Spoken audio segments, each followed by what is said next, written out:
Ben ritrovati cari amici per questo nuovo appuntamento con il meteo. Stiamo godendo di belle giornate di sole e questo grazie alle figure di alta pressione che appunto ha preso possesso del Mediterraneo. Però come ben sappiamo in questo periodo l'alta pressione spesso va a braccetto anche con le foschie e le nebbie che sono apparse nella pianura padana e nelle vallate interne. Tuttavia questa figura di alta pressione non durerà moltissimo per l'arrivo di una saccatura, quindi collegata a brutto tempo che è in avvicinamento dall'Atlantico. Per capire appunto questa evoluzione volevo avvalermi di una mappa in quota a circa 5.500 metri. Con questa mappa, che è una mappa di vorticità, volevo farvi vedere specialmente un aspetto, ossia l'orientamento delle correnti in quota, come potete notare, da sud-ovest. Normalmente quando le correnti si dispongono da sud-ovest, questo è sentinella di un peggioramento del tempo che con buona probabilità si manifesterà a partire dalla giornata di domenica.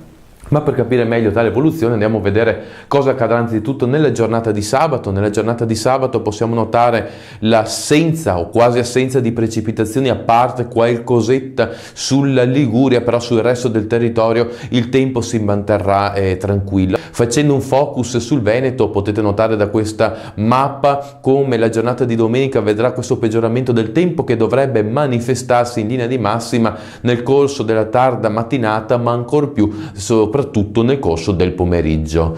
Tornando a noi possiamo dire che c'è una fase di tempo autunnale che prenderà appunto il via a partire da domenica e pare che sia una linea di tendenza che possa interessare parte della nuova settimana, anche se a dire il vero sui settori orientali c'è sempre l'alta pressione attualmente presente da noi ma che si sposterà verso oriente, che sarà abbastanza dura e coriacea, e di conseguenza anche le correnti atlantiche sembrano faticare un pochettino a sfondare completamente sul Mediterraneo. Per ora è tutto, auguro a voi tutti un buon fine settimana e se avete tempo e voglia ci vediamo nel prossimo appuntamento.